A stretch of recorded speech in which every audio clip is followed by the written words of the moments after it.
ओम गणेशाय नमः। ओम श्री परमात्मने नमः। अग्नि पुराण 361वां अध्याय अव्यय वर्ग।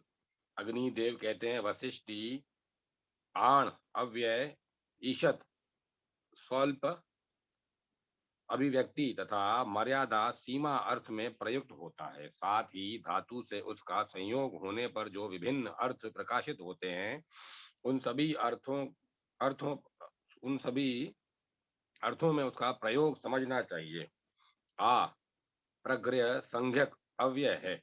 इसका वाक्य और स्मरण अर्थ में प्रयोग होता है। आम अव्यय कोप और पीड़ा का भाव द्योतित करने के लिए प्रयुक्त होता है।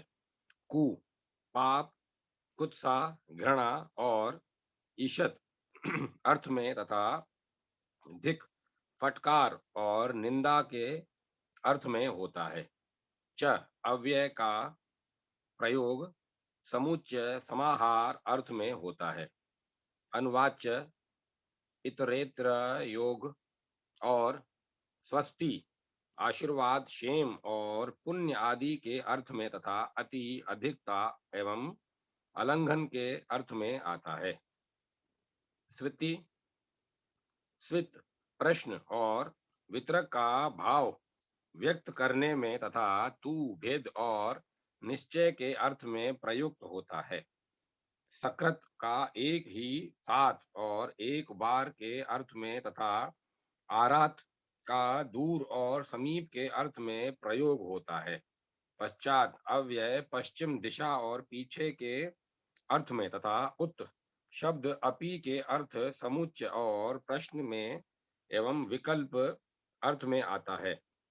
शश्वत पुनः और सदा के अर्थ में तथा साक्षात प्रत्यक्ष एवं तुल्य के अर्थ में प्रयुक्त होता है। बत अव्यय का प्रयोग खेद दया संतोष विस्मय और संबोधन का भाव व्यक्त करने में होता है।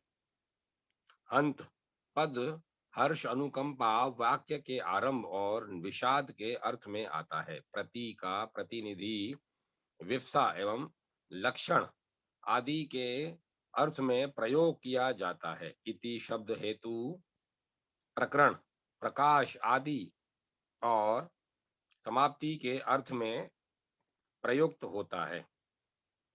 पुरस्तात् पद पूर्व दिशा प्रथम और पुरा पूर्व काल के अर्थ में आता है। अग्रतः आगे के अर्थ में भी उसका इसका प्रयोग होता है। आवियत आवत यावत और तावत पद समग्र अवधि सीमा माप और अवधारण के अर्थ में आते हैं। अथो एवं अथ शब्द का प्रयोग मंगल अनंतर आरंभ प्रश्न और समग्रता के अर्थ में होता है। वृथा शब्द निरर्थक और अविधि अर्थ का द्योतक है। नाना शब्द अनेक और उभय अर्थ में आता है। नु प्रश्न और विकल्प में तथा तन अनु पश्चात एवं सादृश्य के अर्थ में प्रयुक्त होता है। ननु शब्द प्रश्न निश्चय अनुज्ञा अनुनय और संबोधन में तथा अपि शब्द निंदा समुच्चय प्रश्न शंका तथा संभावना में प्रयुक्त होता है। वा शब्द उपमा और विकल्प में तथा सामी पद आधे एवं निंदा के अर्थ में आता है। उमा शब्द साथ एवं समीप का तथा कम जल और मस्तक का बोध कराने वाला है। एवं पद इव और इततम के अर्थ में तथा नूनम तर्क तथा वस्तु के निश्चय करने में प्रयुक्त होता है। जोशम का अर्थ है मूल और सुख। किम अव्यय प्रश्न और निंदा के अर्थ में आता है। नाम पद प्रकाशित होने पर संभावना क्रोध स्वीकार तथा निंदा अर्थ में प्रयुक्त होता है। अलम शब्द भूषण पर्याप्ति सामर्थ्य तथा निवारण का वाचक है। हुम वितर्क और प्रश्न अर्थ में तथा समया निकट और मध्य के अर्थ में आता है। पुनर्अव्यय प्रथम को छोड़कर द्वितीय तृतीय आदि जितनी बार कोई कार्य हो उन सब के लिए प्रयुक्त होता है। साथ ही भेद अर्थ में भी इसका प्रयोग देखा जाता है। निर्निश्चय और निषेध के अर्थ में आता है। पूरा शब्द बहुत पहले की बीती हुई तथा निकट भविष्य में आने वाली बात को व्यक्त करने के लिए प्रयुक्त होता है। उर्री, उरी, उर्री, ये तीन अव्यय विस्तार और अंगीकारक के अर्थ में आते हैं। स्वर अव्यय स्वर्ग और परलोक का वाचक है। किल का प्रयोग वार्ता और संभावना के अर्थ में आता है। मना मना करने, वाक्य को सृजन सजाने तथा जिज्ञासा के अवसर पर खलु का प्रयोग होता है। अभितस अव्यय समीप दोनों और शीघ्र संपूर्ण तथा सम्मुख अर्थ का बोध कराता है। प्रदूष शब्द नाम अव्यय के अर्थ में तथा व्यक्त या प्रकट होने में प्रयुक्त होता है। मिथस शब्द परस्पर तथा एकांत का वाचक है। तिरस शब्द अनंत अंतर्ध्यान होने तथा तिरछे चलने के अर्थ में आता है। हाँ पद विषाद शोक और पीड़ा को व्यक्त करने वाला है। अह तथा अहा अद्भुत एवं खेद के अर्थ में तथा हेतु और निश्चय अर्थ में प्रयुक्त होता है। चिराय, चिररात्राय और चिरस्य इत्यादि अव्यय चीरकाल के बोधक हैं। मुहुः पुनः पुनः शश्वत, अभीषण और अस्कृत, ये सभी अव्यय समान अर्थ के वाचक हैं। इन सब का बारंबार के अर्थ में प्रयोग होता है। स्वाग, जटिति, अंजुसा, असहाय, सपदी, द्राक और मुद्रक्षु ये शीघ्रता के अर्थ में आते हैं। बलवत और सुष्टु ये दोनों शब्द अतिशय तथा शोभन अर्थ में वाचक हैं। किमुत, किम और किम्भूत ये विकल्प का बोध कराने वाले हैं। तू ही च स्म वे ये पाद मूर्ति के लिए प्रयुक्त होते हैं। अति का प्रयोग पूजन के अर्थ में भी आता है। दीवा शब्द दिन का वाचक है तथा दोषा और नतम शब्द रात्रि के अर्थ में आते हैं। साची और तिरस पद त्रियक तिरछे अर्थ में प्रयुक्त होते हैं। प्याट, पाठ, अंग, हे, भो ये सभी शब्द संबोधन के अर्थ में आते हैं। समया, निक्षा और हिरुक ये तीनों अव्यय समीप अर्थ में वाचक हैं। सहसा अतीर्थ अर्थ में आता है, अर्थात जिसके बारे में कोई संभावना न हो ऐसी वस्तु जब एकाएक सामने उपस्थित होती है तो उसे सहसा उपस्थित हुई कहते हैं। ऐसे ही स्थलों में सहसा का प्रयोग होता है। पुरा, पुरतः और अग्रतः ये सामने के अर्थ में आते हैं। स्वाहा पद देवताओं को हविष्य अर्पण करने के अर्थ में आता है। शोष्ठ और वोष्ठ का भी यही अर्थ है। वषट शब्द इंद्र का और स्वधा शब्द पितरों का भाग अर्पण करने के लिए प्रयुक्त होता है। किंचित, इशित और मानक मनाक ये अल्प अर्थ में अर्थ के वाचक हैं। प्रत्यय और अमूत्र ये दोनों जन्मांतर के अर्थ में आते हैं। यथा और तथा समता के एवं अहो और हो ये आश्चर्य के बोधक हैं। तुषड़िम और तुषड़कम पद मौन अर्थ में सगह और सपदी शब्द तत्काल अर्थ में तुष्ट्या और समुपजोषम ये आनंद अर्थ में तथा अंतरा शब्द भीतर के अर्थ में आता है। अंतरेण पद भी मध्य अर्थ में अर्थ का वाचक है। प्रसाह शब्द हट का बोध कराने वाला है। सांप्रतम और स्थान ने शब्द उचित के अर्थ में तथा अभीक्षणम और शाश्वत पद सर्वदा निरंतर के अर्थ में प्रयुक्त होते हैं। नहीं, नो और न ये अभाव अर्थ के बोधक हैं। मासम मा और अलम इनका निषेध के अर्थ में प्रयोग होता है। चेत और यदि पद दूसरा पद उपस्थित करने के लिए प्रयुक्त होते हैं तथा अधा और अजसा ये दोनों पद वास्तव के अर्थ में आते हैं। प्रदूषा प्रदुष और आदिश इनका अर्थ है प्रकट होना। ओम एवं और परस परमम ये शब्द स्वीकृति या अनुमति देने के अर्थ में प्रयुक्त होते हैं। समन्तः परितः सत सर्वतः और विश्वक इनका अर्थ है चारों ओर।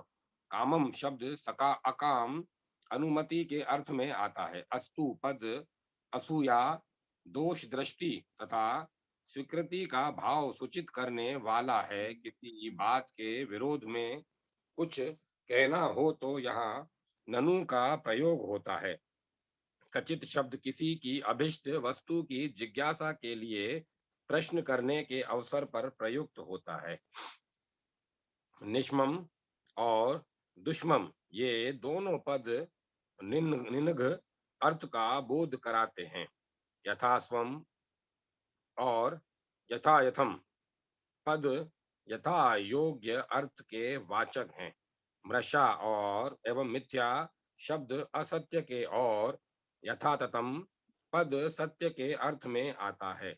एवं तू पुनः वे और वा ये निश्चय अर्थ के वाचक हैं। प्राक शब्द बीती बात का बोध कराने वाला है। नूनम और अवश्यम ये दो अव्यय निश्चय के अर्थ में प्रयुक्त होते हैं। संवत शब्द वर्ष का अराक अवार्क शब्द पश्चात काल का। आम और एवं शब्द हामी भरने का तथा स्वयं पद अपने से इस अर्थ का बोध कराने वाला है। निचेश निचेस अल्प अर्थ में, उच्चेस महान अर्थ में, प्रायस बाहुल्य अर्थ में तथा शेनेस मंद अर्थ में आता है। सना शब्द नित्य का, बहिष शब्द ब्राह का, सम शब्द भूतकाल का, अस्तम शब्द अदृश्य होने का, असित शब्द सत्ता का, ऊ क्रोध भरी उक्ति का तथा अपि शब्द प्रश्न तथा अनुनय का बोधक है।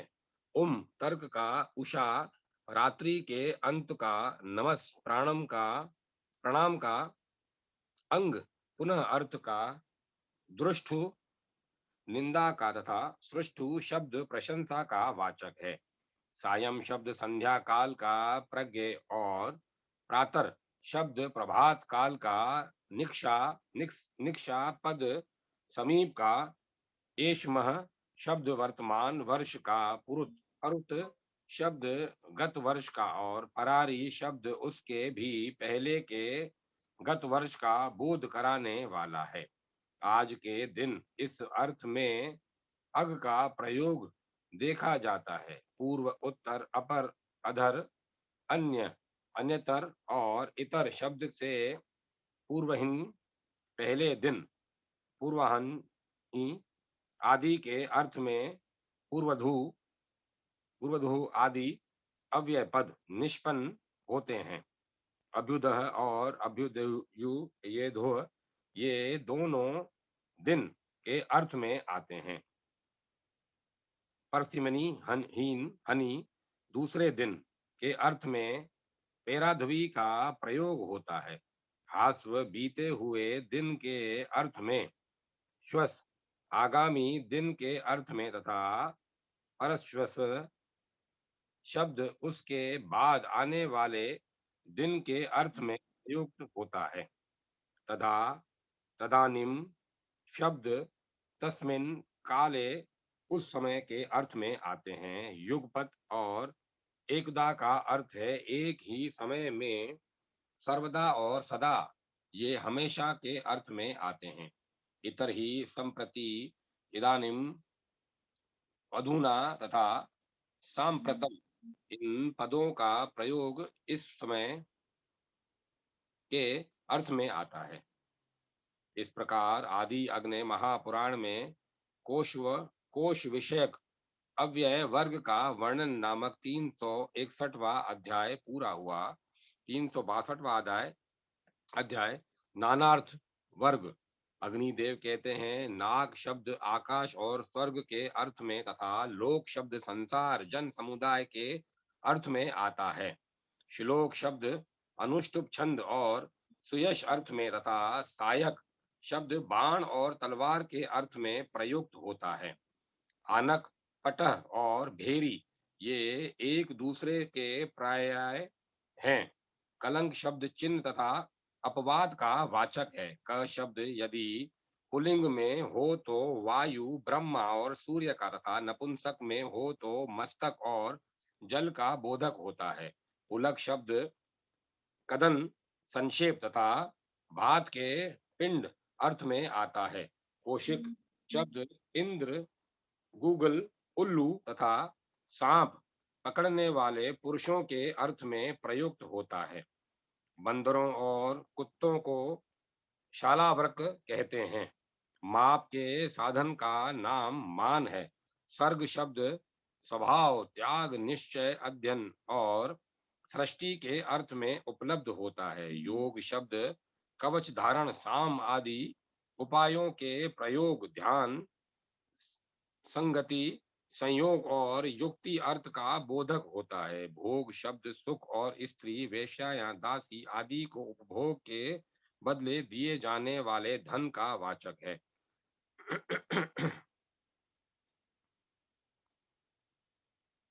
अब्ज शब्द शंख और चंद्रमा के अर्थ में भी आता है। करट शब्द हाथी के कपोल और कौवे का वाचक है। शिपी विष्ट शब्द बुरे चमड़े वाले कोढ़ी मनुष्य का बोध कराने वाला है। रिष्ट शब्द क्षेम, अशुभ तथा अभाव के अर्थ में आता है। अरिष्ट शब्द शुभ और अशुभ दोनों अर्थों का वाचक है। व्युष्टि शब्द प्रभात काल और समृद्धि के अर्थ में तथा दृष्टि शब्द ज्ञान, नेत्र और दर्शन के अर्थ में आता है। निष्ठा का अर्थ है निष्पत्ति, सिद्धि, नाश और अंत तथा काष्ठा का उत्कर्ष, स्थिति तथा दिशा अर्थ में प्रयोग होता है। ईड़ा और इला शब्द गौ तथा पृथ्वी के वाचक हैं। प्रगाढ़ शब्द अत्यंत एवं कठिनाई का बोध कराने वाला है। वाड़म पद अत्यंत और प्रतिज्ञा के अर्थ में आता है। दृढ़ शब्द समर्थ एवं स्थूल का वाचक है तथा इसका तीनों लिंगों में प्रयोग होता है। व्यूढ़ का अर्थ है विन्यस्त, सिलसिलेवार रखा हुआ या व्यूह के आकार में खड़ा किया हुआ तथा संहत, संगठित। कृष्ण शब्द व्यास, अर्जुन तथा भगवान विष्णु के अर्थ में आता है। पण शब्द जुआ आदि के दाव पर लगाए हुए द्रव्य, कीमत और धन के अर्थ में भी प्रयुक्त होता है। गुण शब्द धनुष की प्रत्यंचा का, द्रव्यों का आश्चर्य लेकर रहने वाले रूप, रस आदि गुणों का सत्व, रज और तम का शुल्क, नील आदि वर्णों का तथा संधि, विग्रह आदि 6 प्रकार की नीतियों का बोध कराने वाला है। ग्रामणी शब्द श्रेष्ठ, मुखिया तथा गांव के स्वामी का वाचक है। घृणा शब्द जुपुप्सा और दया दोनों अर्थों में आता है। तृष्णा का अर्थ है इच्छा और प्यास। विपणी शब्द बाजार या बनिए के दुकान के अर्थ में आता है। तीक्ष्ण शब्द नपुंसक लिंग के प्रयुक्त होने पर विष, युद्ध तथा लोहे का वाचक होता है, और प्रखर या प्रचंड के अर्थ में उसका तीनों लिंगों में प्रयोग होता है। प्रमाण शब्द कारण, सीमा, शास्त्र, यता, निश्चित माप तथा प्रमाणिक पुरुष के अर्थ में आता है। करुण शब्द क्षेत्र और गात्र का तथा ईर्ण शब्द शून्य, निर्जन एवं उसर भूमि का वाचक है। यंता पद हाथी, वान और सारथी का वाचक है। इति शब्द का प्रयोग आग की ज्वाला के अर्थ में होता है। श्रुत शब्द शास्त्र एवं अवधारण, निश्चय का तथा कृत शब्द सतयुग और पर्याप्त अर्थ का बोधक है।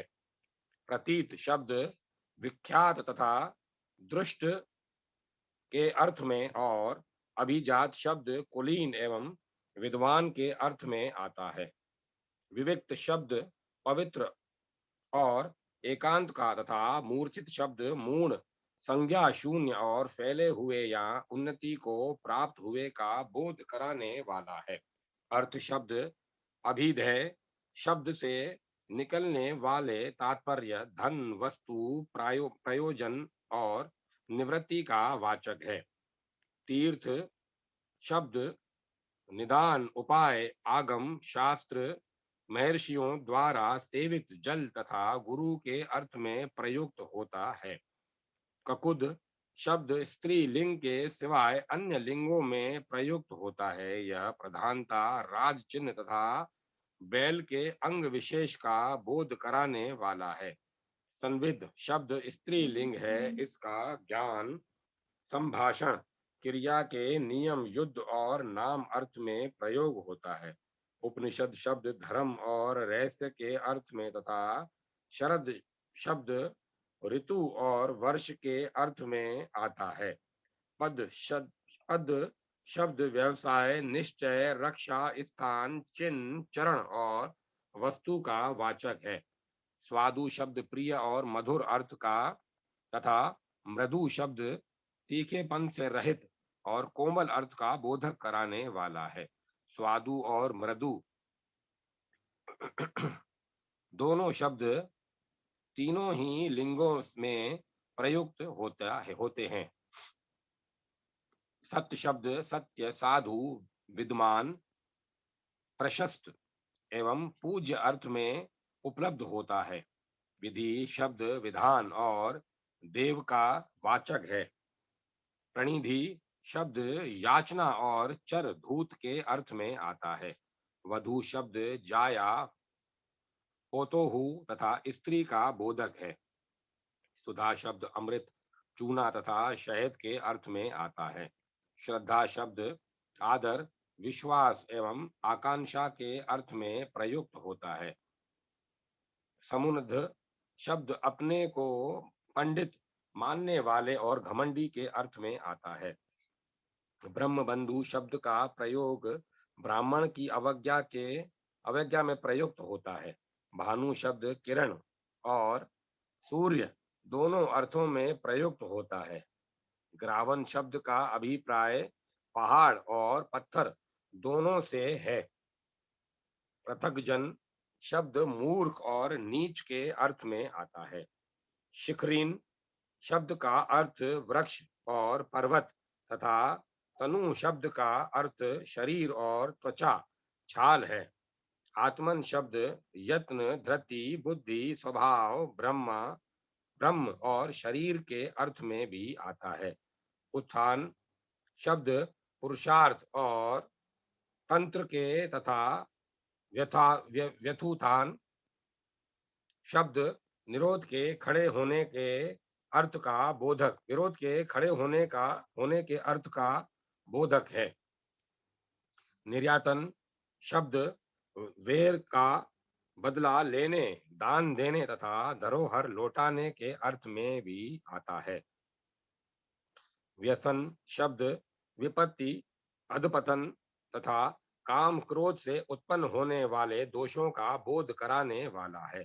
शिकार, जुआ, दिन में सोना, दूसरों की निंदा करना, स्त्रियों में आसक्त होना, मदिरा पीना, नाचना, गाना, बाजा बजाना तथा व्यर्थ घूमना, यह काम से उत्पन्न होने वाले 10 दोषों का समुदाय है। चुगली, दुस्साहस, द्रोह, ईर्ष्या, दोष दर्शन, अर्थ दूषण, वाणी की कठोरता तथा दंड की कठोरता, यह क्रोध से उत्पन्न होने वाले 8 दोषों का समूह है। कोपिन शब्द नहीं करने योग्य खोटे कर्म तथा गुप्त स्थान का वाचक है। मैथुन शब्द संगति तथा रति के अर्थ में आता है। प्रधान कहते हैं परमार्थ बुद्धि को तथा प्रज्ञान शब्द बुद्धि एवं चिन्ह पहचान का वाचक है। क्रदन शब्द रोने और पुकारने के अर्थ में आता है। वर्षमन शब्द देह और परिमाण का बोधक। आराधन शब्द साधन, प्राप्ति तथा संतुष्ट करने के अर्थ में प्रयुक्त होता है। रत्न शब्द का स्वजाति में श्रेष्ठ पुरुष के लिए प्रयोग होता है और लक्ष्मण शब्द चिन्ह एवं प्रधान का बोध कराने वाला है। कलाप शब्द आभूषण, मोर पंख, तर्कस और संगठित के अर्थ में भी उपलब्ध होता है। तल्प शब्द शैया, अटालिका तथा स्त्री रूप अर्थ का बोधक है। डिंब शब्द शिशु और मूर्ख के अर्थ में प्रयुक्त होता है। स्तंभ शब्द खंबे तथा जड़वत निश्चेष्ट होने के अर्थ में आता है। सभा शब्द समिति तथा सदस्यों का भी वाचक है। रश्मि शब्द किरण तथा रस्सी का वाचक है। धर्म शब्द का प्रयोग पुण्य और यमराज आदि के लिए होता है। ललाम शब्द पूछ, पुंड्र, तिलक, घोड़ा,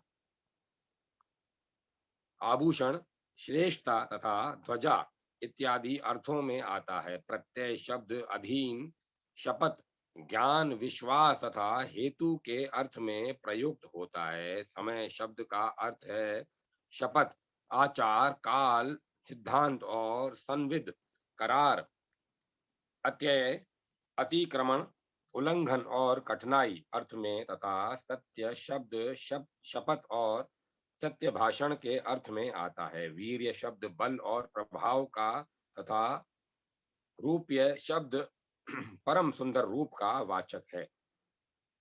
दुरोदर शब्द पुल्लिंग होने पर जुआ खेलने वाले पुरुष और जुए में लगाए जाने वाले दाव का बोध कराने वाला होता है तथा नपुंसक लिंग होने पर जुए के अर्थ में आता है।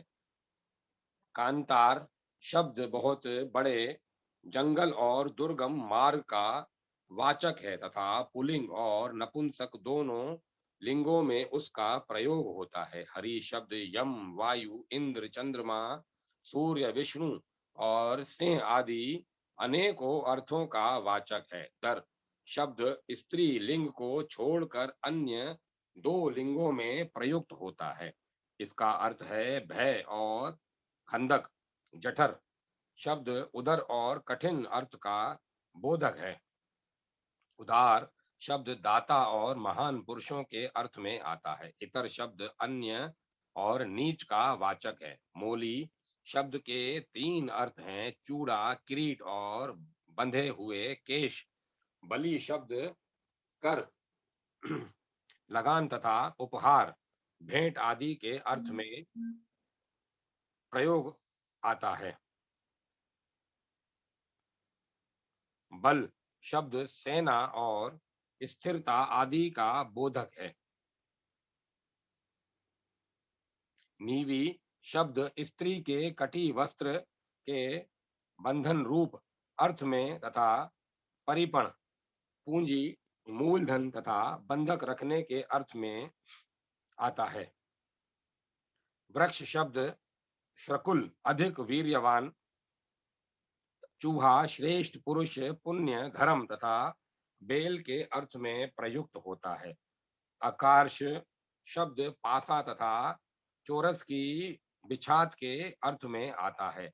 अक्ष शब्द नपुंसक लिंग होने पर इंद्रिय के अर्थ में आता है तथा पुल्लिंग होने पर पासा कर्ष 16 मासे का एक माप, गाड़ी के पहिए, व्यवहार, आय व्यय की चिंता और बहेड़े के वृक्ष के अर्थ में उपलब्ध होता है। उ- उष्णी शब्द क्रीट आदि के अर्थ में प्रयुक्त होता है।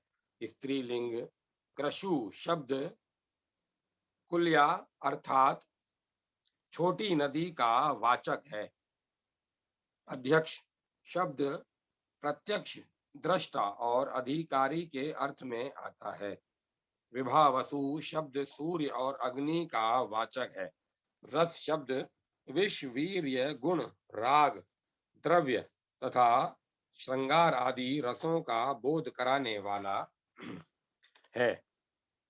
वर्चस शब्द तेज और पुरुष मल का तथा आगस शब्द पाप और अपराध का वाचक है। छंदस शब्द पद और इच्छा के तथा साधियस शब्द साधु, उत्तम और बाण, निश्चय या हामी भरने के अर्थ में आता है। व्यू शब्द समूह का वाचक है। यही शब्द व्रतासुर के अर्थ में भी आता है तथा तमोपह शब्द अग्नि, चंद्रमा एवं सूर्य का बोध कराने वाला है। इस प्रकार आदि अग्नि महापुराण में कोश विषयक नानार्थ वर्ग का वर्णन नामक 364वां अध्याय पूरा हुआ। 363वां अध्याय 362वां अध्याय पूरा हुआ। 363वां अध्याय भूमि, वनौषधि आदि वर्ग। अग्निदेव कहते हैं, अब मैं भूमि, पुर, पर्वत, वनौषधि तथा सिंह आदि वर्गों का वर्णन करूंगा। भू अनंता, क्षमा, धात्री, क्षमा, कु तथा धरित्री ये भूमि के नाम है। मृत और मृतिका ये मिट्टी का बोध कराने वाले हैं। अच्छी मिट्टी को मृत्सना और मृत्सा कहते हैं। जगत, त्रिविष्ट, लोक, भुवन और जगति ये सब समानार्थ हैं, अर्थात ये सभी संसार के पर्यायवाची शब्द हैं। अयन, वत, वतवर्म, वतवर्मन, मार्ग, अधव, अध्वन, पंथा, पथिन, पदवी, स्मृत, श्रुति, सरणी, पद्धति, पघा, वर्तनी और एक पदी ये मार्ग के वाचक हैं। इनमें से पधा और एक पदी शब्द पगडंडी के अर्थ में आते हैं। पुहु स्त्री लिंग, पुर शब्द पुरी, नगरी, पतन, पुट भेदन, स्थानीय और निगम ये 7 नगर के नाम हैं। मूल नगर राजधानी से भिन्न जो पुर आते होता है उसे शाखा नगर कहते हैं। वेश्याओं के निवास स्थान का नाम वेश और वेश्या जना समाश्रय है। आवण शब्द निषधा, बाजार, हाट, दुकान के अर्थ में आता है। विपणी और पुण्यविथि का ये 2 बाजार की गली के नाम हैं। रथया, रतोली और विशिखा ये शब्द गली तथा नगर के मुख्य मार्ग का बोध कराने वाले हैं। खाई से निकालकर जमा किए हुए मिट्टी के ढेर को चय या वप्र कहते हैं। वप्र शब्द का केवल स्त्रीलिंग में प्रयोग नहीं होता। प्रकार, वर्ण, शाल और प्राचीर ये नगर के चारों ओर बने हुए घेरे, चार दीवारी के नाम हैं। भित्ति और कुनन्य ये दीवार के वाचक हैं। इनमें भित्ति शब्द स्त्रीलिंग है। एड़ुक ऐसी दीवार को कहते हैं जिसके भीतर हड्डी लगाई गई हो। वास और कुटी पर्यायवाचक हैं। इनमें कुटी शब्द स्त्रीलिंग है तथा कुट शब्द के रूप में इसका पुल्लिंग से भी प्रयोग है। इसी प्रकार शाला और सभा पर्यायवाचक हैं। चार शालाओं से युक्त ग्रह को सजवन कहते हैं। मुनियों की कुटी का नाम पर्णशाला और उटज है। उटज शब्द का प्रयोग पुल्लिंग और नपुंसक लिंग दोनों में होता है। चैत्य और आयतन ये दोनों शब्द समान अर्थ और समान लिंग वाले हैं। ये यज्ञ स्थान, वृक्ष तथा मंदिर के अर्थ में आते हैं। वाजीशाला और मंदुरा ये घोड़ों के रहने की जगह के नाम हैं। साधारण धनियों के महल के नाम हमर्य आदि हैं तथा देवताओं और राजाओं के महल को प्रसाद मंदिर कहते हैं। द्वार, द्वार तथा और प्रतिहार ये दरवाजे के नाम हैं। आंगन आदि के में बैठने के लिए बने हुए चबूतरे को वितर्दी एवं वेदी का कहते हैं।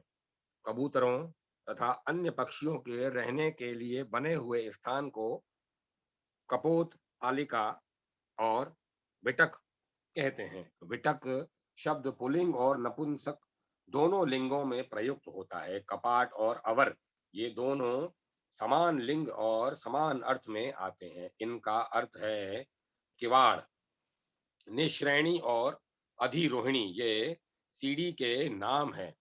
समानार्जनी और शोधनी ये दोनों शब्द झाड़ू के अर्थ में आते हैं। संकर तथा अवरक अवकर झाड़ू से फेंकी जाने वाली धूल के नाम है। अद्री, गोत्र, गिरी और ग्रावा ये पर्वत के तथा गहन, कानन और वन ये जंगल के बोधक हैं। कृत्रिम लगाए हुए वन अर्थात वृक्ष समूह को आराम तथा उपवन कहते हैं। यही कृत्रिम वन जो केवल राजा सहित अंतःपुर की रानियों के उपभोग में आता है प्रमद वन कहलाता है। विथि, आली, आवली, पंक्ति, श्रेणी, लेखा और राजी ये सभी शब्द पंक्ति कतार के अर्थ में आते हैं। जिसमें फूल लगकर फल लगते हों वह उस वृक्ष का नाम वानस्पत्य होता है तथा जिसमें बिना फूल के ही फल लगते हों उस गुलर आदि वृक्ष को वनस्पति कहते हैं।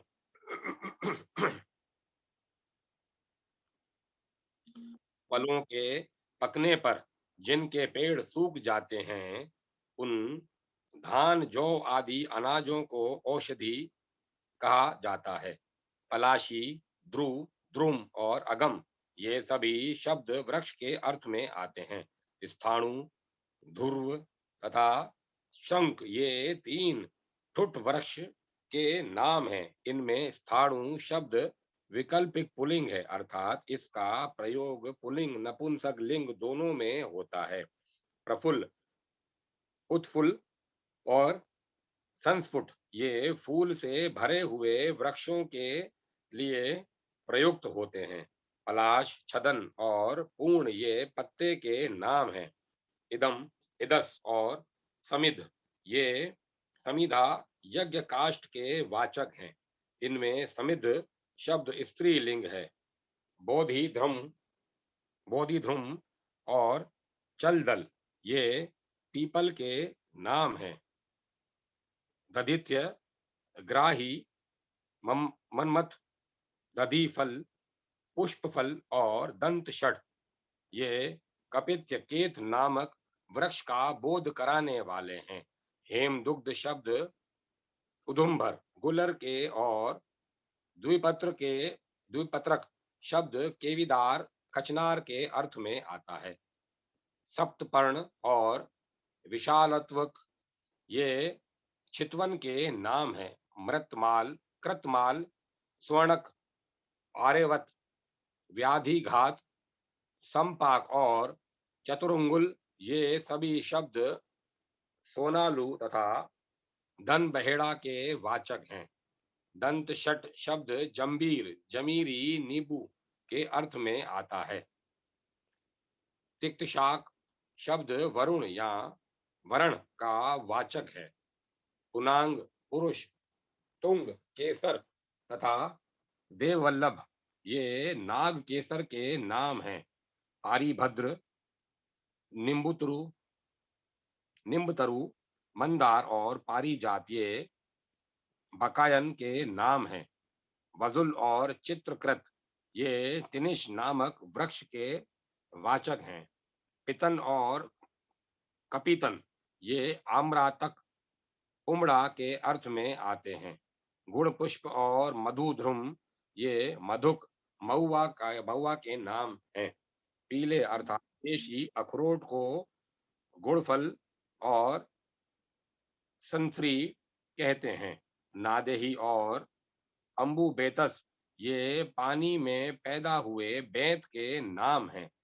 शीघ्र, तीक्ष्ण गंधक, काशिर और मोचक ये शोभाजन अर्थात सहीजन के नाम हैं। लाल फूल वाले सहीजन को मधुशिरगुरु कहते हैं। अरिष्ट और फेनिल ये दोनों समान लिंग वाले शब्द रीठे के अर्थ में आते हैं। गालव, शाबर, लोध्र, तिरिट, तिलव और मार्जन ये लोध के वाचक हैं। शेलू, शेलमातक, शित, उछा, उधाल और बहुवारक ये लसोड़े के नाम हैं।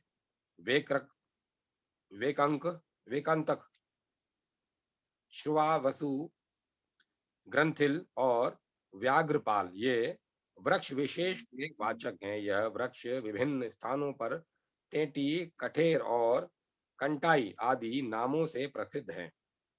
तिंदुक, स्फूरजक और काल या काल स्कंद ये तेंदु वृक्ष के वाचक हैं।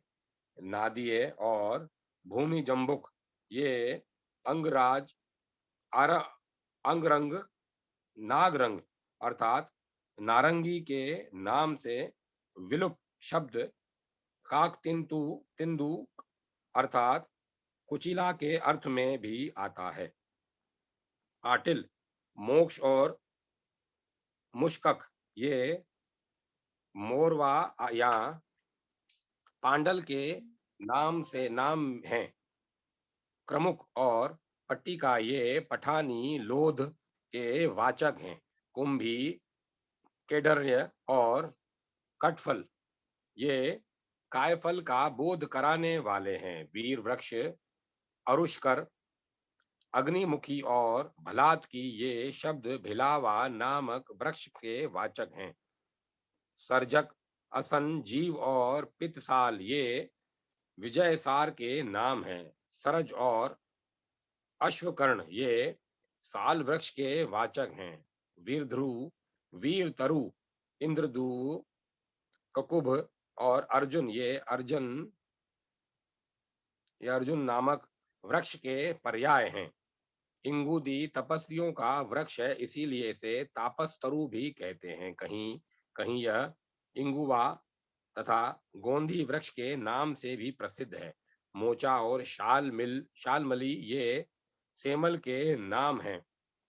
चिरीबिलव, नतमाल, करंज और करंजक ये कंजा नामक वृक्ष के अर्थ में आते हैं। करंजक शब्द भृंगराज या भृंगराया का भी वाचक है। प्रक्रिय और पुती करज ये कंटीले करंज के वाचक हैं। मरकटी तथा अंगार वलरी ये करंज के ही भेद हैं। रोही, रोहितक, पली शत्रु और दांडिम पुष्पक ये रोहिड़े के नाम हैं। गायत्री, बालतनय, खदिर और दंत धावन ये खेरा नामक वृक्ष के वाचक हैं।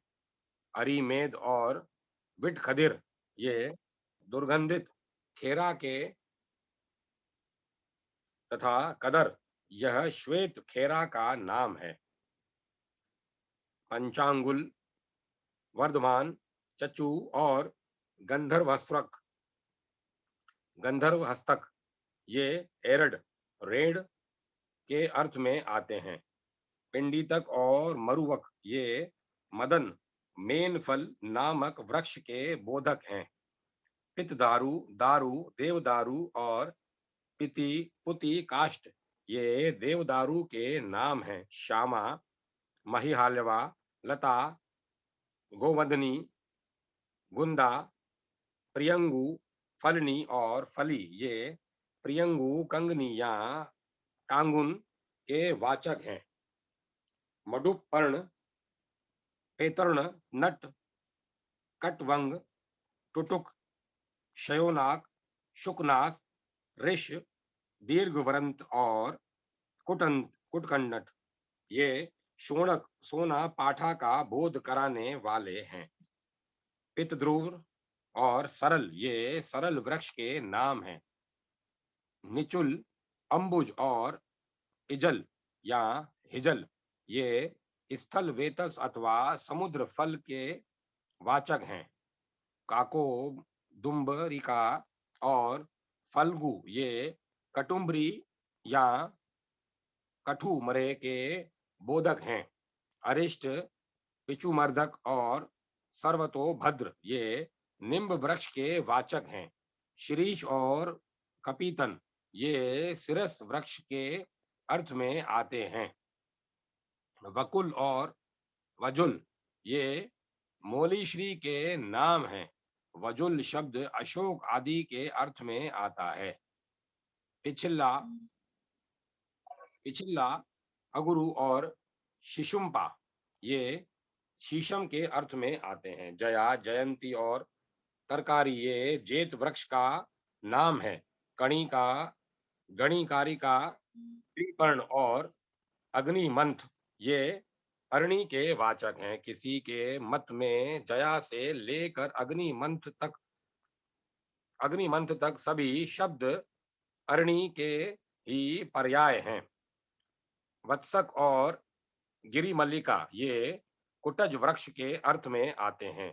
काल, स्कंद, तमाल और तापिच ये तमाल के नाम हैं। तांडुलीय और अल्पमारिच ये चौराई के बोधक हैं। सिंधुवार और निर्गुणी के ये सेंधुवारी के नाम हैं। वही सेंधुवारी यदि जंगल में पैदा हुई हो तो उसे आसिफिता, आस्फोटा या आस्फोता कहते हैं। किसी किसी के मत में वनमालिका, वनवेला का नाम अस्फोटा या अस्फिता है। गणिका, युथिका और अम्बष्टा ये जूही के अर्थ में आते हैं। सप्तला और नवमाली का ये दोनों पर्यायवाची शब्द हैं। अति मुक्त और पौंड्रक ये माधवी लता के नाम हैं। कुमारी, तरणी और सहा ये घी कुंवारी के वाचक हैं। लाल घी कुंवारी को कुर्बक और पीली घी कुंवारी को कुर्टक कहते हैं। नील, झिटी और बाणा ये दोनों शब्द नीली कटसरिया के वाचक हैं। इनका पुल्लिंग और स्त्रीलिंग दोनों लिंगों में प्रयोग होता है। झटी, झिंटी और सेरियक ये सामान्य कट सरैया के वाचक हैं। वहीं लाल हो तो पूर्वक और पीली हो तो सहचरी कहलाती है। यह शब्द स्त्रीलिंग और पुल्लिंग दोनों में प्रयुक्त होता है। धस्तुर या धतुर, कितव और ध्रुत ये धतुर के नाम हैं। चक और मातुलुंग ये बीजपुर या बिजोरा नींबू के वाचक हैं। समीरण, मरुवक, प्रशस्त, प्रस्थ पुष्प और फणिजक ये मरुआ वृक्ष के नाम हैं। कठुरक और पड़ार्थ ये तुलसी वृक्ष के पर्याय। आस्वित, वसुक और अर्क ये आक मदार के नाम हैं। शिवमली और पाशुपति ये अगस्त्य वृक्ष अथवा बृहत मोलसिरी के वाचक हैं। वृंदा, वंदा, वृक्षा, दनी, जीवंतिका और वृक्षरूहा ये पेड़ पर पैदा हुई लता के नाम हैं। गुड़ूची, तंत्रिका, अमृता, सोमवली और मधुपर्णी ये गुरुची के वाचक हैं। मूर्वा,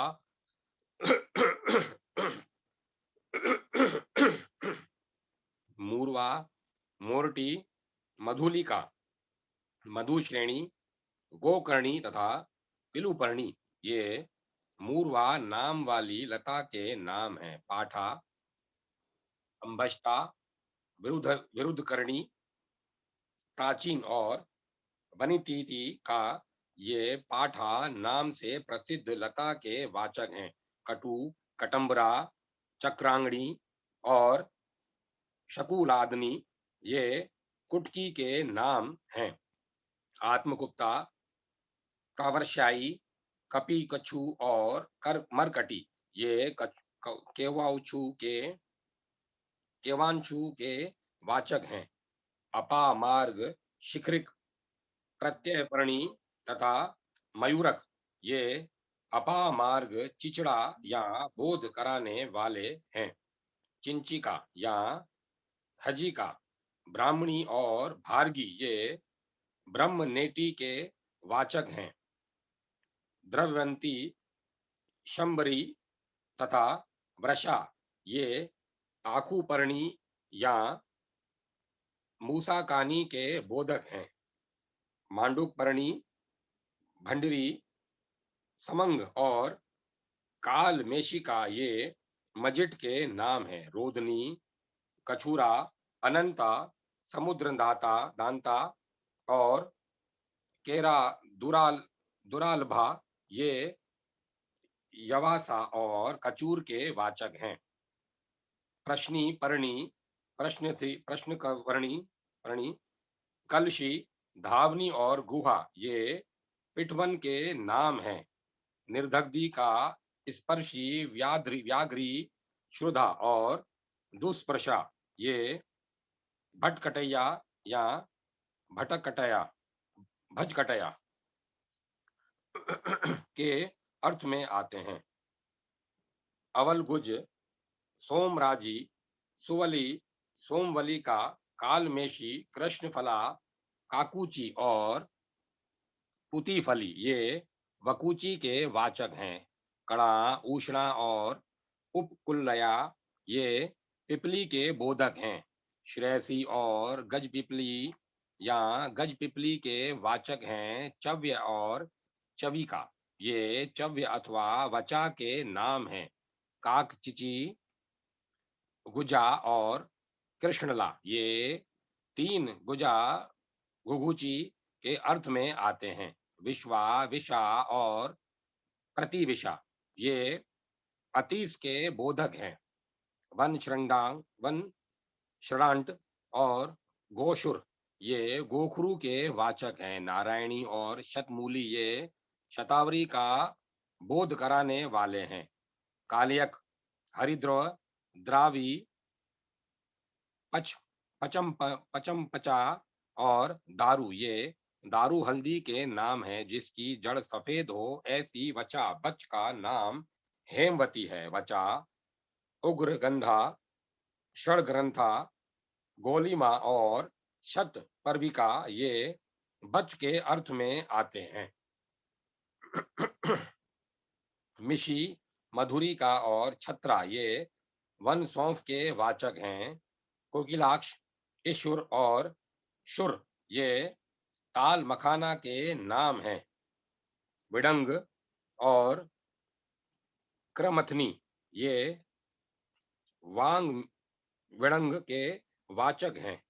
वज्रदू, सुनकु, सुनुही और सुधा ये सुहड़ के अर्थ में आते हैं। मुद्रिका, गोस्तनी और द्राक्षा ये दाख या मुनक्का के नाम हैं। वला तथा वाटयालक ये वरियार के वाचक हैं। काला और मूसर विदाला ये श्याम लता या श्याम त्रिधारा के अर्थ में आते हैं। त्रिपुटा, त्रिव्रता और त्रिव्रत ये शुक्ल त्रिधारा के वाचक हैं। मधुक, कलितक, अष्टी मधु का और मधुयष्टि का ये जेठी मधु के नाम हैं। विदारी, शीर शुक्ला, इशुगंधा, क्रोष्टी और यासती यासिता ये भूमि कुष्मांडक के बोधक हैं। गोपी, श्यामा, शाविरी, अनंता तथा उत्पल, शारीवा ये श्यामलता अथवा गौरीसर के वाचक हैं। मोचा, रंभा और कदली ये केले के नाम हैं। भटाकी और प्रदुष परधर्षणी ये भाटे के अर्थ में आते हैं। स्थिरा, ध्रुवा और सालनी ये करीपन के नाम हैं। श्रृंगी, वृषभ और वृष ये ककड़ा सिंगी के वाचक हैं। यह अष्ट वर्ग में की प्रसिद्ध औषधि है। घांगरू की और नागबला ये बला के भेद हैं। इन्हें हिंदी में गुलसकरी और गंगेरन भी कहते हैं। मूसली और ताल मूली का ये मूसली के नाम हैं। ज्योत्सनी, पटोलिका और जाली ये तरोई के अर्थ में आते हैं। अजश्रृंगी और विषाणी ये मेड़ा सिंगी के वाचक हैं। लांगलिकी और अग्नि शिखा ये करियारी का बोध कराने वाले हैं। तांबुली और नागवली ये तांबुल या पान के नाम हैं।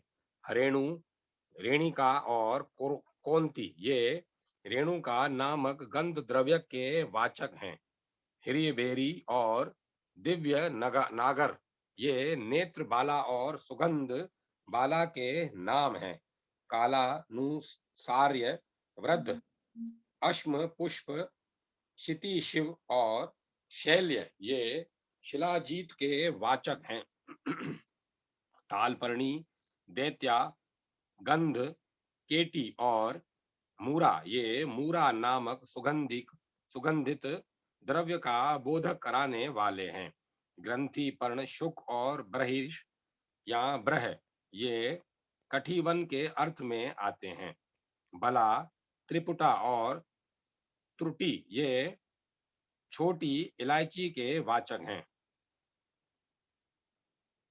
शिवा और तामल की ये भुई आमला के अर्थ में आते हैं। हनु और हद विलासनी ये नकी नामक गंध द्रव्य के बोधक हैं। कुटंत, दाशपुर, वाने और परिपेल्व ये मेथा के नाम हैं। तपस्विनी और जटामासी ये जटामासी के अर्थ में आते हैं। प्रका या इस प्रकार देवी, लता और लघु या लशु ये अस्वर्ग के वाचक हैं। कचुरक और द्रविणक ये करचुरक के नाम हैं। गंधमूली और छठी शब्द भी कचूर के ही अर्थ में आते हैं। रशंगंधा, छगलांत्रा, आवेगी तथा वृद्धधारक ये विधारा के नाम हैं। तुंडी केरी, रक्तफला, बिंबिका और पुलिप वर्णी ये कंदुरी के वाचक हैं। चांगेरी, चुक्रिका और अंभष्ठा ये अल्म लोड़ी का अम्ली लोना के बोधक हैं। स्वर्णशिरी और हिमावती ये मकोए के नाम हैं। सहस्त्रवेदी, चुक्रु, अम्ल वेतस और वेदी ये अम्ल बेंत के अर्थ में आते हैं। जीवंती, जीवनी और जीवा ये जीवंती के नाम हैं। भूमि, निम्न, निम्भ और किरातक ये चिरातिथि या चिरायता के वाचक हैं। कुर्च, शीर्ष और मधुरक ये अष्टवर्गांतक जीवक नामक औषधि के बोधक हैं। चंद्र और कपिवृक ये समानार्थक शब्द हैं। चंद्र शब्द कर्पूर और काम्पिल्य आदि अर्थों में आता है। दुर्दघन और एड़गज ये चमवड़ नामक वृक्ष के वाचक हैं।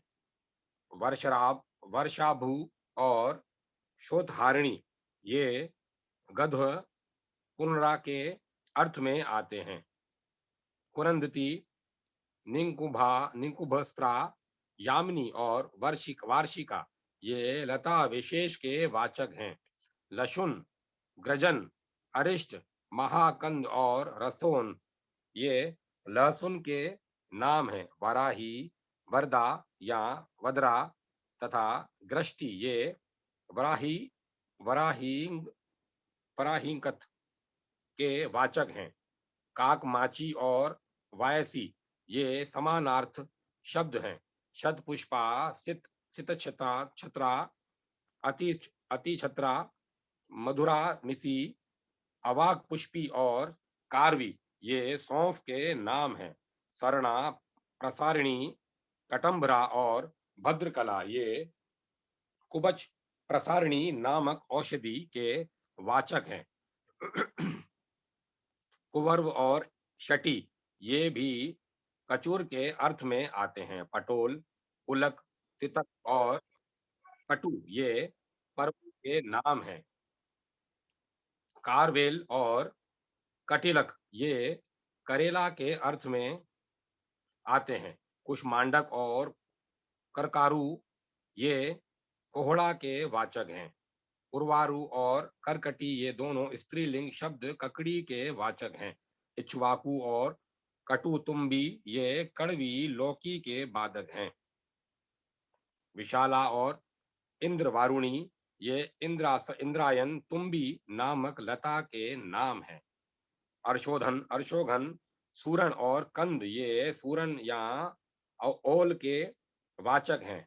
मुस्तक और करुविंद ये दोनों शब्द भी मोथा के अर्थ में आते हैं। त्वक्सार, करमाण, वेणु, मस्कर और तेजन ये वंश बांस के वाचक हैं।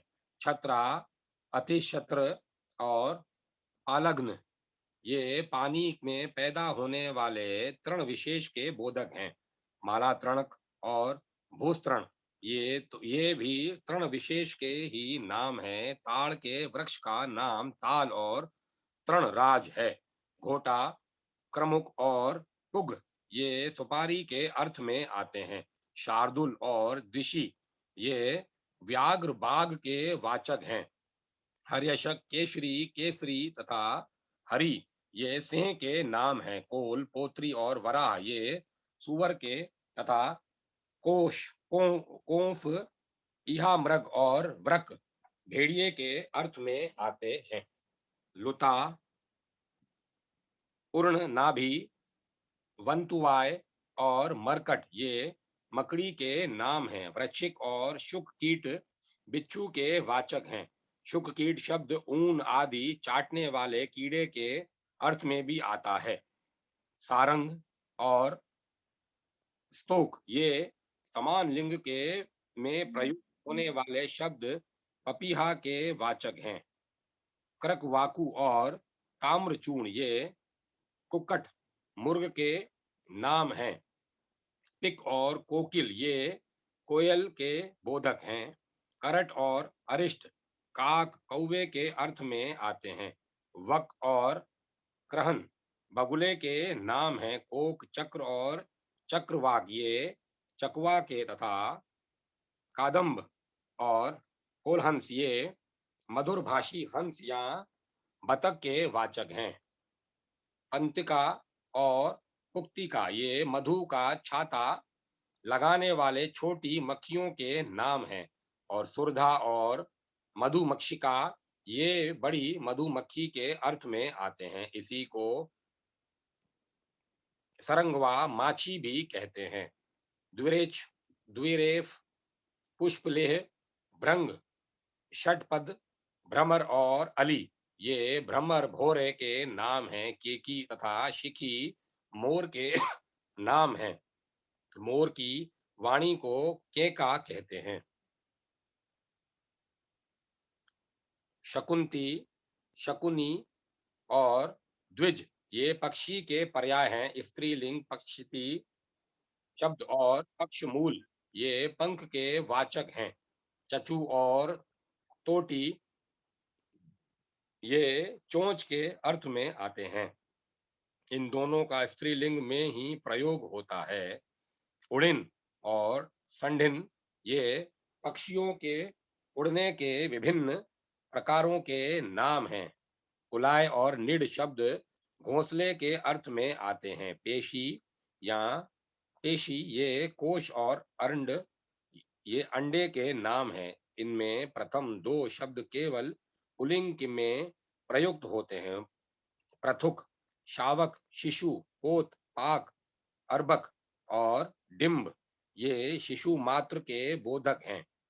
संदोह, विहोक और गण, स्त्रोम, स्तोम, ओघ, निरक, निकर, वात्र, निकुरंभ, कदंबक, संघात, संचय, वृंद, पुंज, राशि और कुट ये सभी शब्द समूह अर्थ के वाचक हैं। इस प्रकार आदि अग्नि महापुराण में कोश विषयक भूमि वनौषधि आदि वर्ग का वर्णन नामक 363वां अध्याय पूरा हुआ।